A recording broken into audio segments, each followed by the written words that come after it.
আসসালামু আলাইকুম। আজকে আমরা আমাদের গরুগুলার খাওয়ার জন্য কিছু কলা গাছ নিয়ে আসছি। অনেকেই বলতে পারেন যে হঠাৎ কেন কলা গাছ খাওয়াচ্ছেন। আসলে আমাদের এই মুহূর্তে ঘাস তেমন একটা নাই, যে কারণে ঘাস কিনেও খিলাতে পারতেছি না টাকার অভাবে। তাই তাই এই কলা গাছ দিয়েই কয়েকদিন ঘাসের অভাব পূরণ করতে হবে। এতগুলা কলা গাছ পাইতাম না, আমাদের এক ভাই বাড়ি দিচ্ছে, তাই সেই জন্য কলা গাছগুলো কেটে ফেলছে। সেখান থেকে আমি এই কলা গাছগুলো নিয়ে আসছি। আমি কখনোই গরুকে এভাবে কলা গাছ খাওয়াইনি, আজকেই প্রথম। তাই অল্প একটু কেটে নিয়ে দেখতেছি গরুগুলা খায় কি না। এখন এই অল্প একটু কলা গাছ গরুগুলাকে দিব, পরে আবার দেখা যাবে যে গরুগুলা খায় না, তাতে আমার সবটা পরিশ্রমী বৃথা যাবে। তাই আগে একটু গরুগুলাকে দিয়ে দেখছি। তো না, দেখলাম যে গরুগুলা খুব ভালোই খায় এবং হুড়াহুড়ি করে খাচ্ছে। দেখলাম যে হুড়াহুড়ি করে খায়, তাই ভাবলাম যে না, দেওয়া যাবে, গরুগুলা খাবে। আপনারাও কিভাবে গরুকে কলা গাছ খাওয়াবেন সেই সম্পূর্ণ আলোচনা আজকে করব। তো কলা গাছ খাওয়ানোর জন্য প্রথমে ভালো কলা গাছগুলো আনতে হবে, বিশেষ করে যেগুলো 1-2 দিন আগে কাটছে সেগুলো নিলে ভালো হয়। কলা গাছগুলা গরুকে দেওয়ার জন্য প্রথমে ছোটো ছোটো টুকরা করে নিতে হবে। যাদের খড় কাটার মেশিনগুলো আছে ওই মেশিনগুলো যে খুব ভালো হবে। একটা কলা গাছ লম্বায় 4 ভাগ করে নিয়ে মেশিনের মধ্যে দিলেই খুব খুব সহজেই ছোটো ছোটো টুকরা করা যাবে। আমাদের আবার খড় কাটার মেশিন নাই, তো সেই জন্য আমরা এই যে খড় কাটা কায়দাটা দিয়ে ছোট ছোট করে নিচ্ছি, যাতে গরুগুলো খুব সহজেই খেতে পারে। দা দিয়েও হবে, একটা বড় লাঠির উপর রাখি, দা দিয়ে যদি ছোট ছোট টুকরা করা যাবে।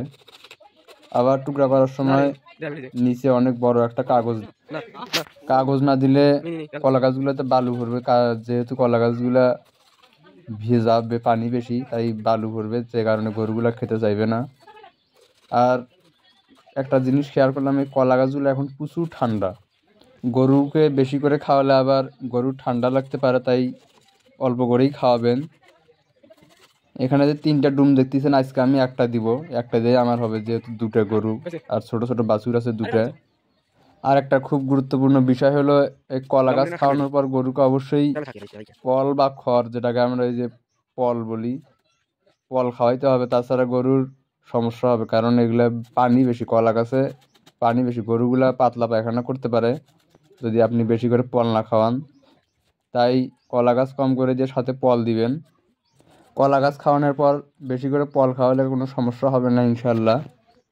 আর যাদের ঘাস আছে প্রচুর পরিমাণে, তাদেরকে বলবো তাদের এসব আলগা কষ্ট করার দরকার নাই। আমাদের যেহেতু ঘাস নাই, তাই আমরা এসব করতেছি। আমাদের একটা খণ্ড টুকরা করা শেষ। আজকে আমরা এগুলোই খাওয়াবো, আর বেশি কিছু দিব না। তো এখন গরুগুলাকে নিয়ে যা দিব। তো যা অনেকেই ভাবতেছেন যে কলা গাছ খাওয়ায় গরুর যদি আবার কোনো ক্ষতি হয়, ক্ষতি হবে না। এই যে একটু পল না খাওয়ালে হবে কি, হয়তো গরুর গোবর পাতলা হতে পারে, এইটুকুই, তাছাড়া তেমন কোনো কিছু হবে না।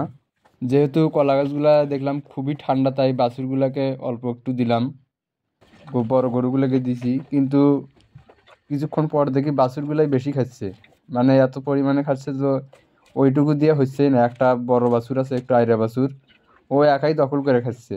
তাই ভাবলাম যে আরও একটু দেই, তা পরে অনেকগুলোই দিছিলাম। তো মাশাল্লাহ আমার সবগুলো গরু আজকে খুব ভালোভাবেই এই কলা গাছ কাটাগুলো খাইছে।